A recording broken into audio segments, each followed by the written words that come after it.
worship for us, right, is not just something that we do to occupy time before we get to another part of the service. This is a life-giving rhythm that should be a part of your life that God created for you and for me. When we read the creation story, if you're familiar with the Bible, we think about the natural world that He created, but we forget He created other things. But one of the things He created was creativity, creative expression. Did you know that the first mention of music in the Bible, do you know where that is? Genesis 4.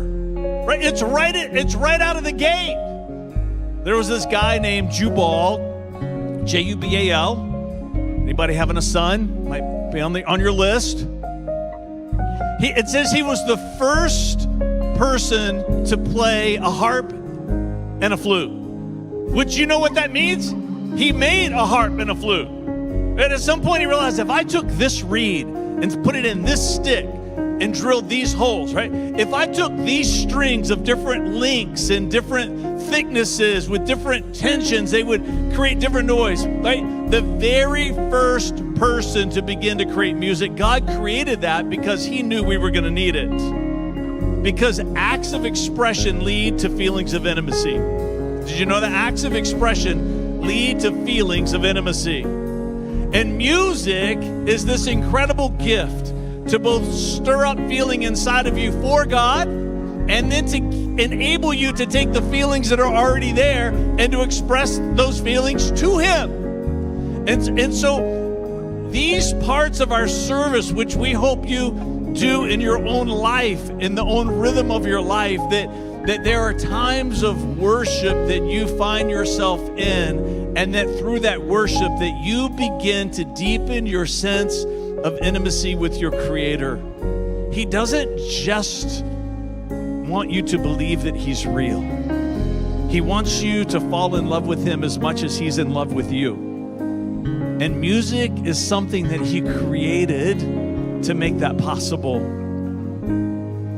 Father, I pray that what we just experienced in this room tonight, that people aren't going to leave this experience and not come back to it again for another 7 days. That they're going to find a place in their own life, in their own journey, through their own practices, leaning into the gift that music is, for the love and and affection that we need to find with you. In Jesus' name. And everybody said, all right, don't sit down. Don't sit down. Because the band's going to help me with a bit of an illustration that's going to kind of set our minds in the direction of where we're going to be headed tonight. So Angela's going to help me a little bit here with a little bit of a conversation about music theory. Can you give it up for Angela? Come on.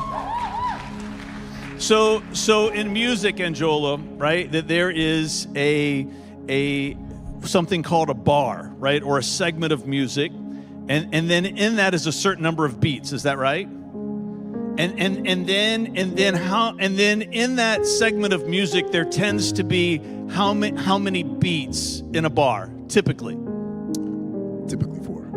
Typically four. So when we're clapping, right, there's a beat, right? 2, 3, 4. When we're clapping, we're either clapping on beats 1 and 3, or we're clapping on beats 2 and 4. 2 and 4. Now, people that look like me, right, we tend to clap on 1 and 3. 1 and 3. And then if you know me, you know that I tend to clap on 1.3, right, and 3.75. Right? We call that offbeat, right? Yes, we do. Yes, we do. Yes, we do.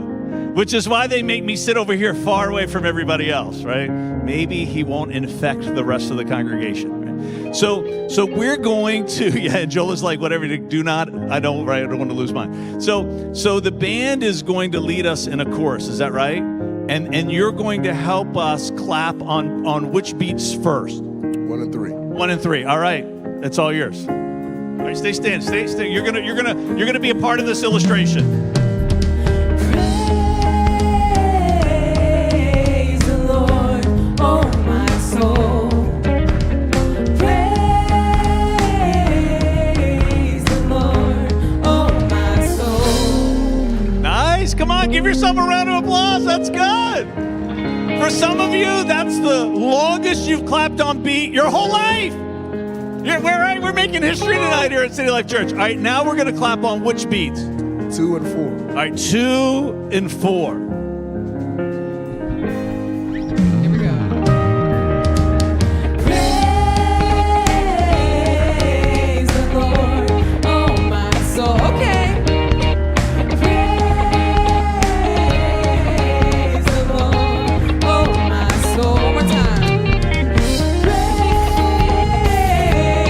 Praise the Lord, oh my soul. Okay. Now we weren't planning on this. Let's do the chorus one more time. If you were to just add your own extra beat in there, right? Your own extra clap, right? Because that's the thing. It's called syncopation. Thank you. Thanks.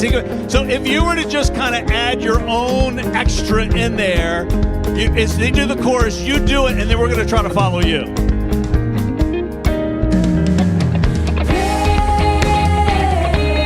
Praise the Lord, oh my soul. Praise the Lord, oh my soul. That's so good. All right, give it up to the band. Come on, thank you. Hey, no. That's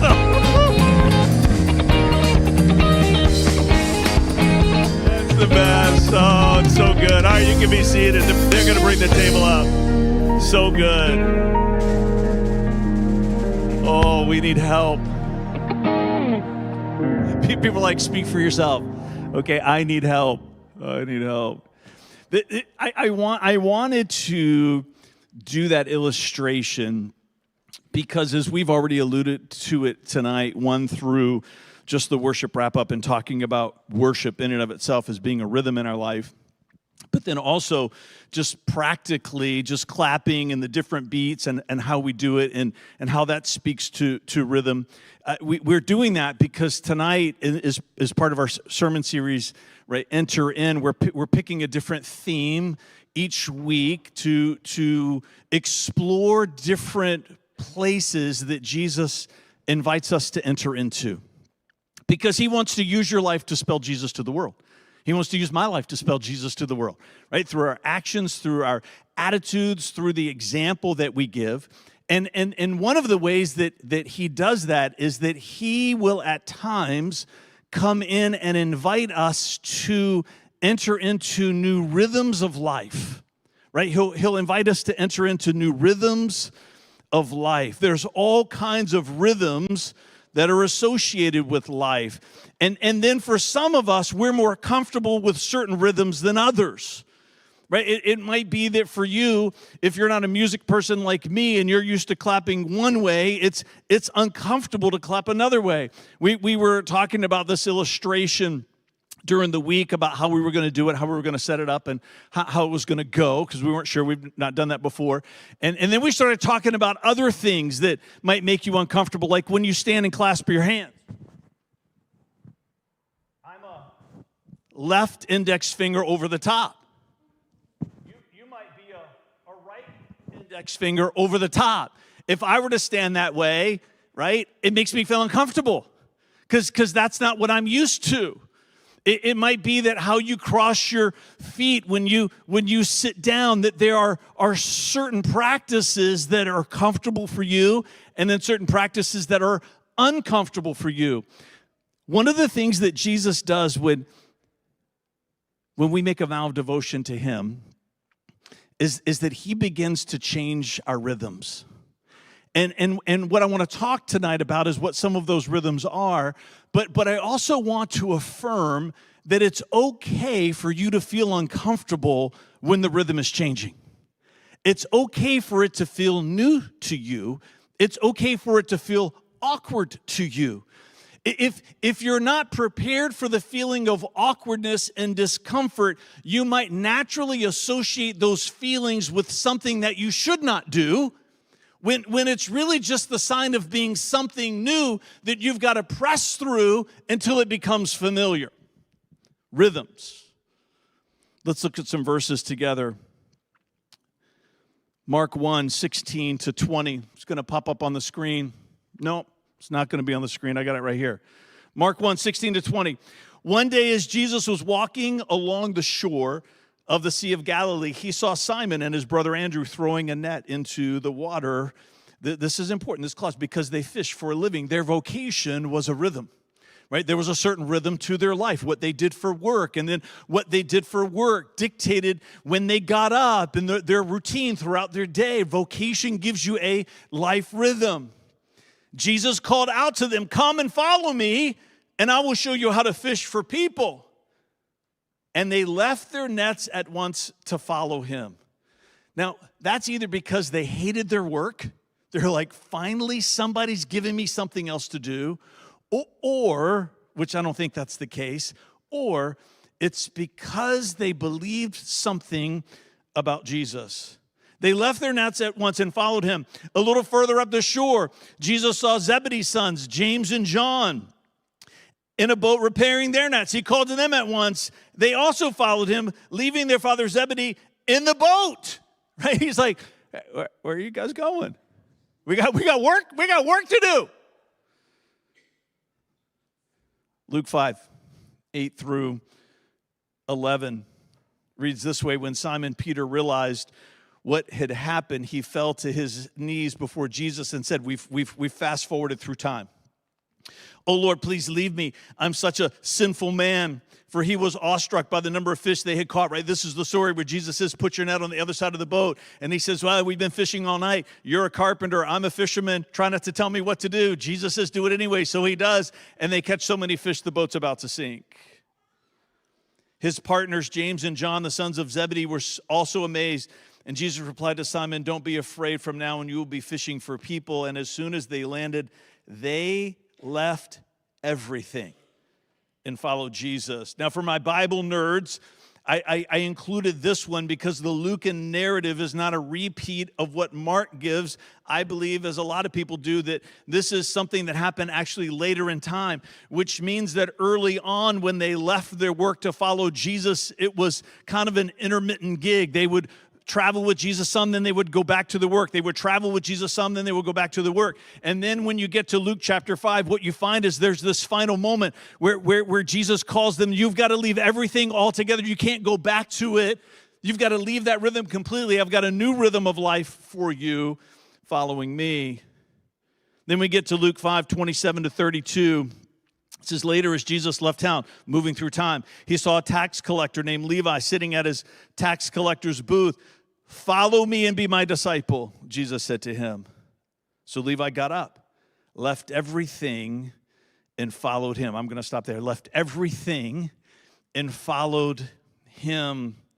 There are times when Jesus changes our rhythm and we don't even know it's coming. So let's do another participation. I'm not going to ask you to clap. When you see the words in these texts, left everything, when you see that, what do you think that included? Right? Because it's this broad statement, left everything. What did it mean for them practically in reality? Anybody? Somebody over here. Habits. Family. Anybody? Friends, yes. Anybody back here? Anybody?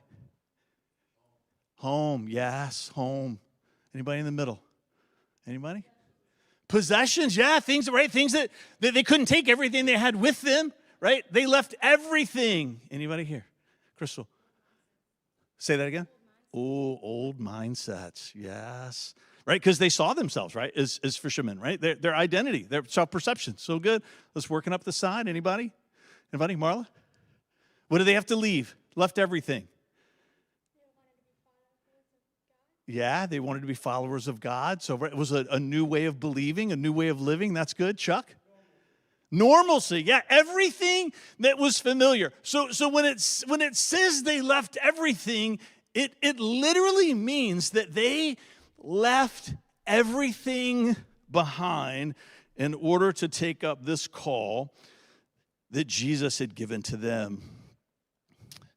I was praying and studying for this message this week, and it reminded me that for Vanessa and I, when we got married in 1997, that in 1999, who was anybody a grown up in 1999 like me? Do you remember Y2K? Anybody else, right? Young people have no idea, right? The fear that gripped the world, right? If you don't know what Y2K was, just to bring you up to speed, there was this belief that the internal clock of computers were not going to turn over with 2 being the first number in the order of the year, right? Meaning that since computers had been invented, it was always 19 something, right? And so at some point, somebody asked the question, is this going to work? Will the internal clocks of these computers actually roll over and keep going, right? So it was a real thing, right? It was worldwide fear that computers would shut down, which means that the banking system would fail, which means that the power grid would fail, right? Military, right? If you think about everything that is dependent on a computer and an internal clock, right? All these prognosticators were saying that, right, the world is going to come to an end. There was a family in the church that we went to that actually sold everything that they had and moved to Costa Rica to live off the grid. We were like, that's a little extreme. Should we go with them? Right? Because you're like, you don't know what's going to happen. So you're buying canned goods and jugs of water and getting money out of the bank. Did anybody else do this other than me? No? Yeah? All right. Okay. You did not know, right? And then New Year's Eve came and went and nothing happened. I don't know if we were excited that nothing happened or if we were disappointed that nothing happened. Right? Because we had been preparing for something to happen, right? And so, but it didn't, and we're okay. So in 1999, I got a offer for a job promotion that I had accepted that was going to be a game changer. I was still in corporate America then. And it was going to be a game changer for us because Vanessa was going to be able to stop working. We were going to be able to start having a family.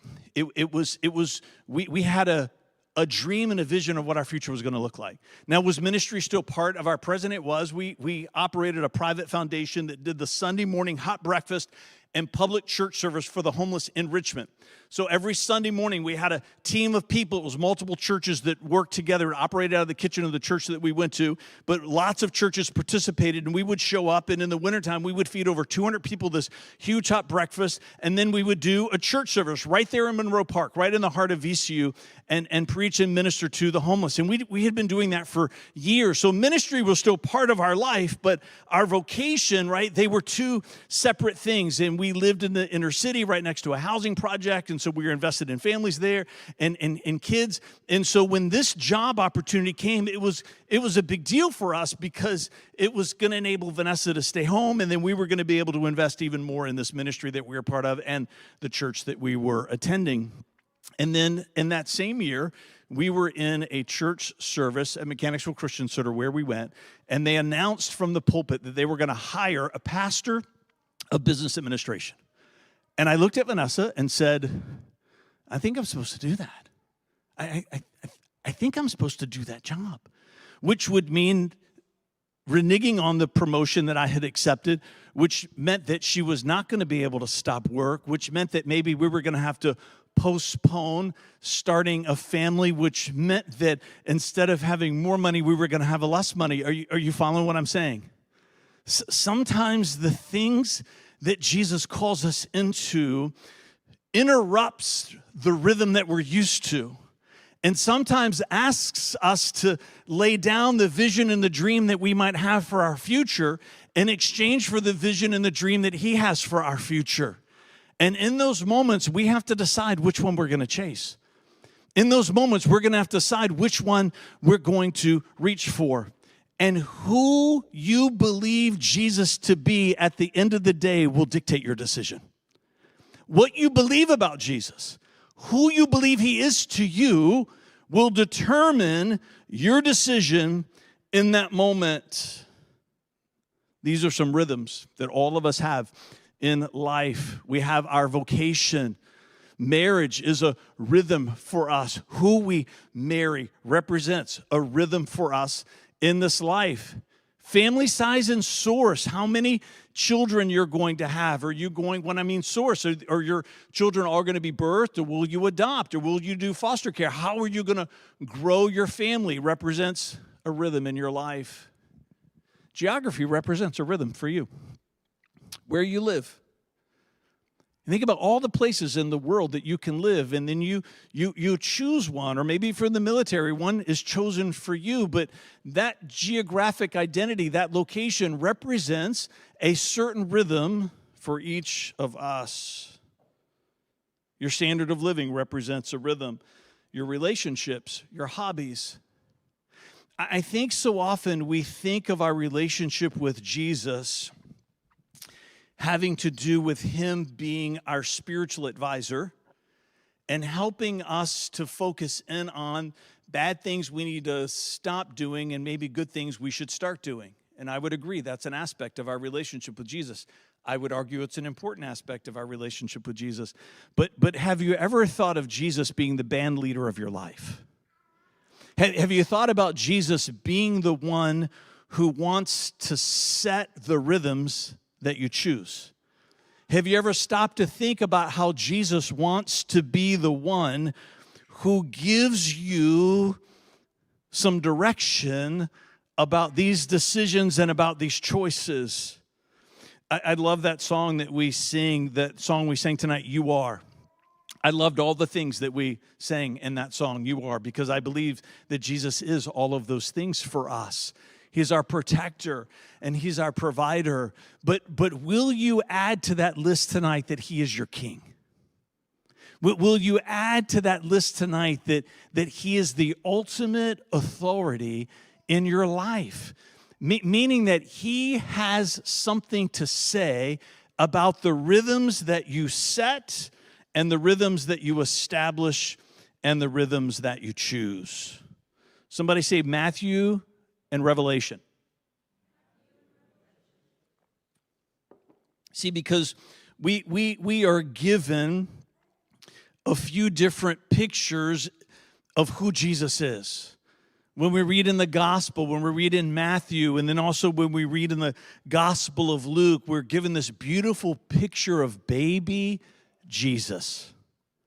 The shepherds find him. He's wrapped in swaddling clothes, and he's in a manger. And baby Jesus is for you, for some, maybe all that he's ever been to you.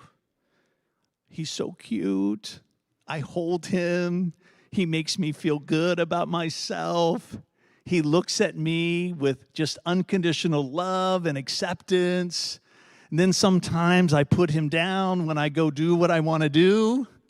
And then I go pick him up again when I need to feel like he loves me and that I matter to him. And then everybody else is excited about baby Jesus, and we talk to him in our baby voice. Right? There's this part of Jesus that engenders in us feelings of affection, that engenders in us these feelings of love and unconditional acceptance, and we just want to hold him in this feeling of him holding us, and it gives us incredible comfort. But that's not all that Jesus is. For some of you, you need to get a bigger picture of Jesus. How about Revelation Jesus? Right? Because this is not baby Jesus. In Revelation 1, verse 9, it says, "And I, John, am your brother and your partner in suffering and in God's kingdom and in the patient endurance to which Jesus calls us." It says, "I was exiled on the island of Patmos for preaching the word of God and for my testimony about Jesus. It was the Lord's day, and I was worshiping in the Spirit, and suddenly," come on, this weekend's going to be a suddenly for some of you. "Suddenly I heard behind me a loud voice like a trumpet blast." Oh, you're not ready for this. Oh, come on. If somebody's asleep in here right now, they're not going to be for very long. I haven't attached this in a while, so I don't know if it's going to. Oh, yeah. If you've got little ones in here. The anticipation, right? It's lovely, isn't it? You're like, is he going to do it? Is he not going to do it? Suddenly, I heard behind me a loud voice like a trumpet blast. Yeah. Somebody's like, what just happened? Is it the rapture? I'm still here. Right? Fear. Yeah.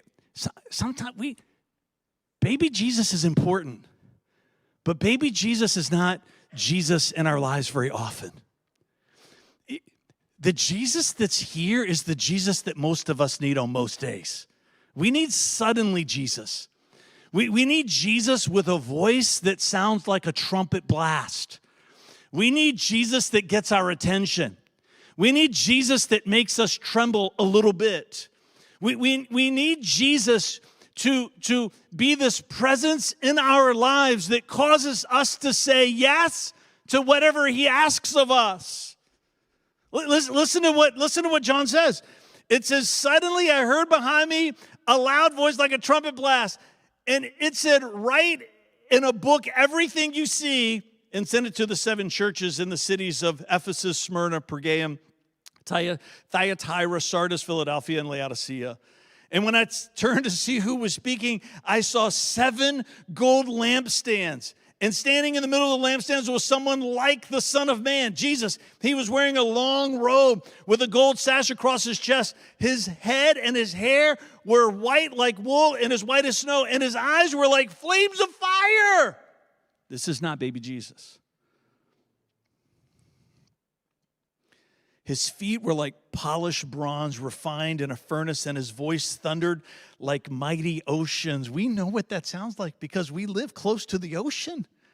The thundering roar of waves breaking over and over and over again. It's loud, it's intimidating, it's attention-getting, it's thunderous.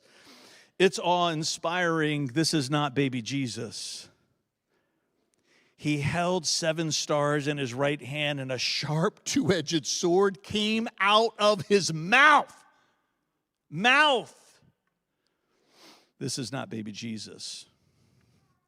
And his face was like the sun in all its brilliance, and when I saw him, I fell at his feet as if I were dead. I think a lot of us need to become more accustomed to this Jesus, this presence of Jesus in our lives that is authoritative, that is directive, that is, yes, at times demanding. Does he stop being baby Jesus for us altogether? Absolutely not. He's all of those things for us, but he can't be just this thing for us. He can't just be manger Jesus wrapped in swaddling clothes. Sometimes we need his eyes ablaze with fire and a sword coming out of his mouth to redirect us, to give us a new path, a new direction.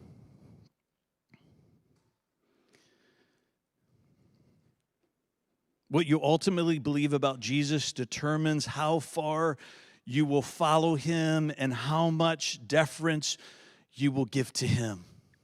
It's easy to say no to baby Jesus. It's hard to say no to Jesus that looks like flames might come out of his eyes and consume you. And if by some chance you sidestep that, then he's going to lop your head off with the sword that comes out of his mouth. You with me? He's hard to say no to. That part of Jesus is hard to follow. And he presents himself to us here in the Bible in this way to remind us who he is and that he is the ultimate authority in the universe because God has given him that authority. And so when I make a vow of devotion to him, what I'm saying to him is, I want you to direct my life. I want you to speak into my decisions. I want the life that you have for me, and not make all the decisions about the life that I want myself to have and just hope that you'll bless it. He has something to say. He wants to speak into our choices. Sometimes he wants to change our rhythm. Sometimes he wants to reset our rhythm. Sometimes he asks us to walk down a different path. Let's. I think we're going to end up with two parts here tonight. So I want to keep going in this part here about Matthew and Revelation, about baby Jesus, right? And then scary Jesus. Can we call him scary Jesus? When we look at the disciples, it's remarkable that they just immediately left everything that they had. Now, but there was a reason for that, and the reason is because who they believed him to be. And who they believed him to be caused the kind of obedience to come out of them in the moment when the call came. Because all of these young men, we find them in some type of trade. And in the first century, in Jesus' day, if you were working in a trade, it meant that you had failed out of rabbi school.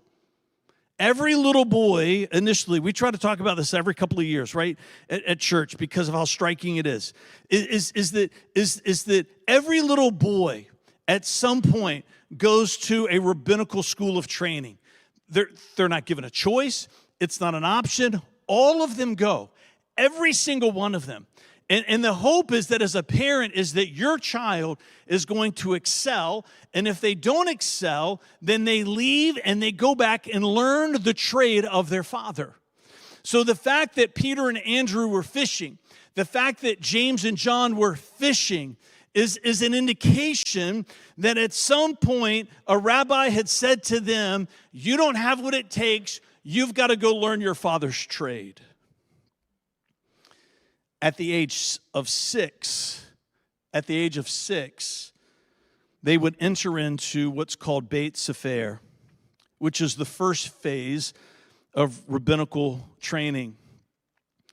And they would go to their local synagogue, and that local synagogue had a rabbi, and then that rabbi had some younger rabbis who were understudies, and they were responsible for the early education and training of all of these young boys. At 6 years old, they would stay in this school until they were 10. 6 to 10. All my math people, 4 years. And during those 4 years, you know what they would do? They memorize Genesis to Deuteronomy. What? Genesis, Exodus, Leviticus, Numbers, Deuteronomy. You're like, I'm 50 years old. I can't even say those books of the Bible.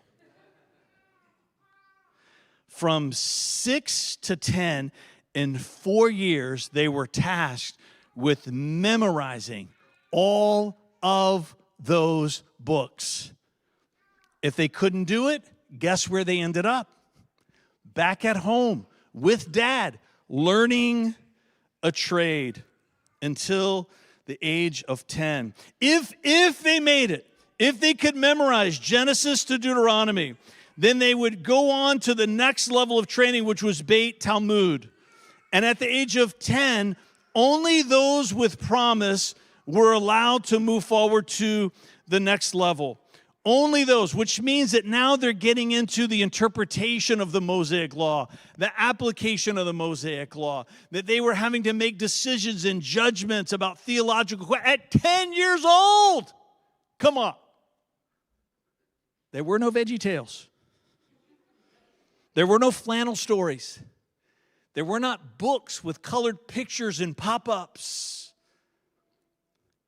At the age of 10, only those with the most promise.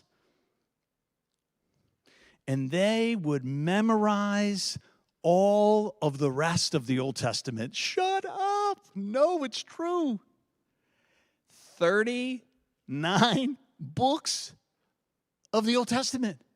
From Genesis to Malachi. Memorize. chapter and verse, verbatim. Now, I don't know about you. I'm just saying, if you can do that, you get to be whatever you want. But that wasn't the case. Still, that was just to weed out the rest. At age 14, they would pass on to Beit Midrash, and they would apply to be a disciple of the rabbi that was instructing them, and they would begin to learn how to live a rabbinical lifestyle. They would begin to learn how to teach and how to lead a synagogue, and they had to be willing to abandon everything in order to take this step. And the question. The question that the rabbi would ask, right, is you're going to be familiar with this term in a minute, is can this kid spread my yoke? Because a rabbi's interpretation of the law was called their yoke. So when Jesus says, my yoke is easy and my burden is light, that meant something to them.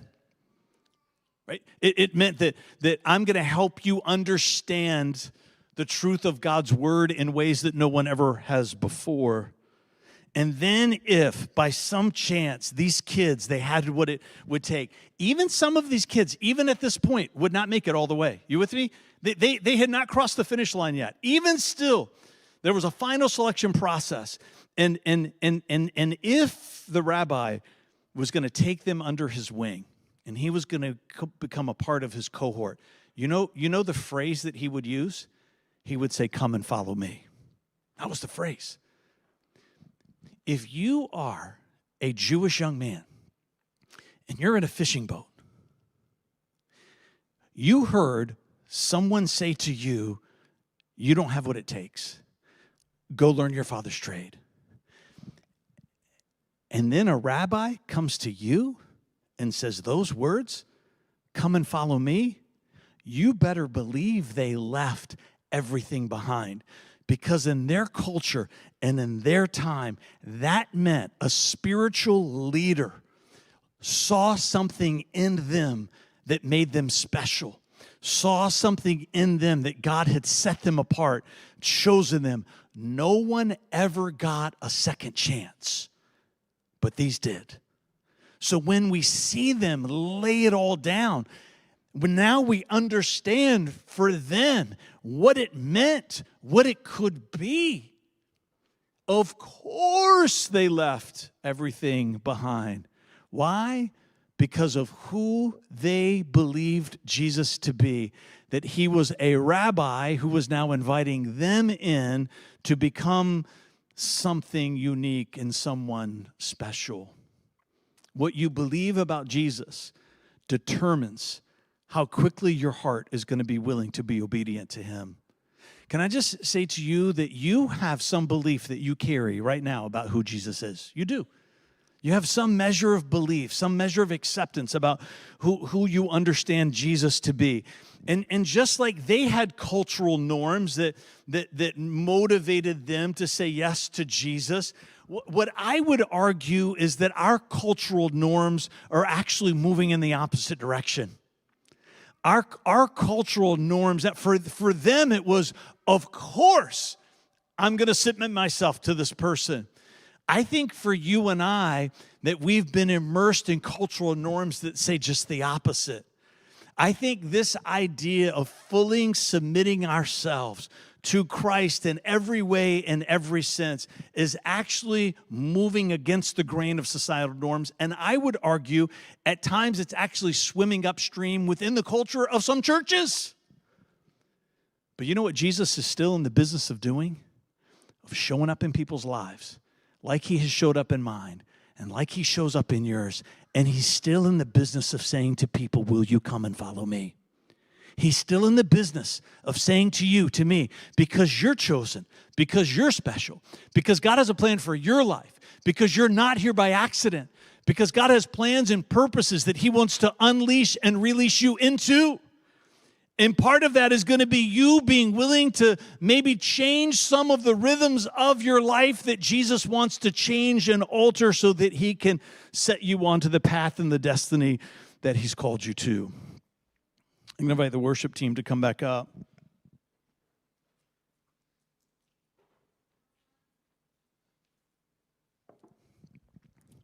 Next week, we're going to dig more into the idea of resistance, the resistance we face when we begin to enter into that space of letting Jesus change our rhythms. But I want to reread Luke 5:11 to you.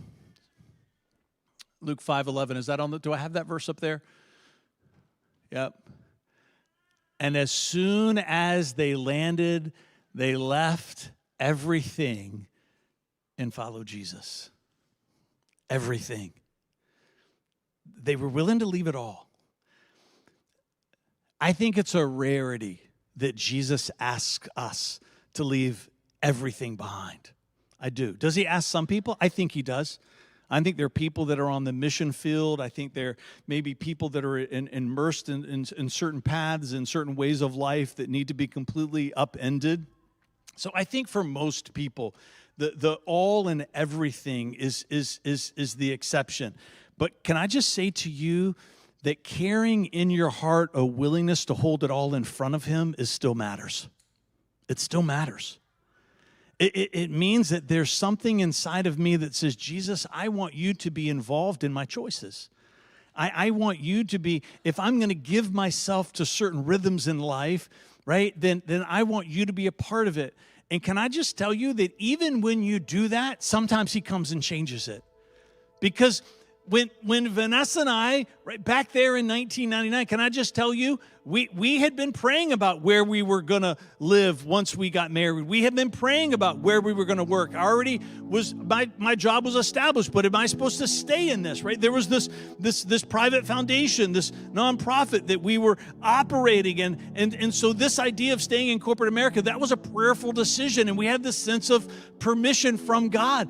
Just because God gives me a permission to establish a rhythm does not mean that Jesus isn't going to one day show up and change it.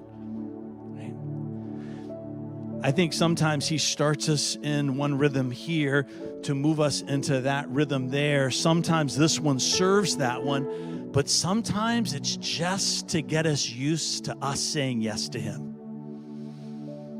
Sometimes he points us in one direction because he wants us to feel what it's like to change direction. I think for me, for that season, it was both.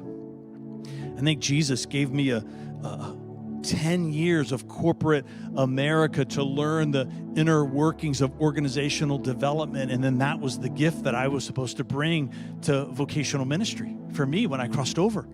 That he was making me ready in an unconventional way for the work that he had for me. So sometimes the one serves the other, even when it's about getting our heart ready for yielding to him. Stand with me. Are you willing to let Jesus set your rhythms in life? Will you include him when you have big decisions to make about who you're going to marry and where you're going to live and the vocation that you're going to chase after? Would you stop and consider the possibility that not baby Jesus, but eyes on fire, sword in his mouth Jesus, has something that he wants to say to you, to give you direction, to lead you in the path that he has for you, to set your rhythm, to determine your pace. Jesus. Father, I pray that as we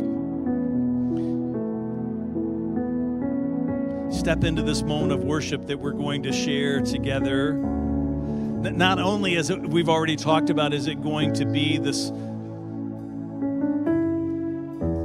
another opportunity for feelings of love and affection and devotion to well up in our heart for you.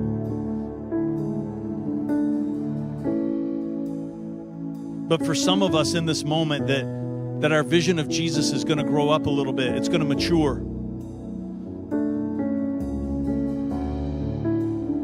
That we're going to move out of Matthew and Luke and make room for Jesus, who you are in Revelation.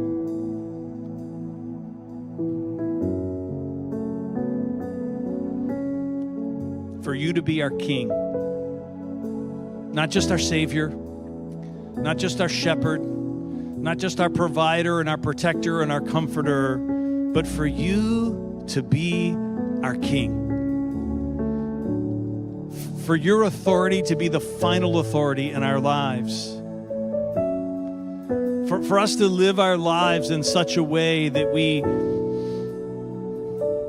carry a desire and a need for your permission.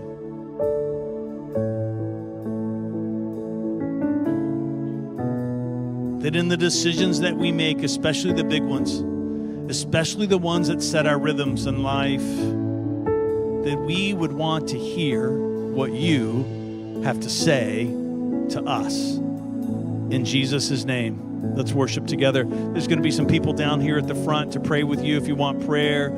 Even if what you want prayer for doesn't have anything to do with what we've talked about tonight, that's okay. You come.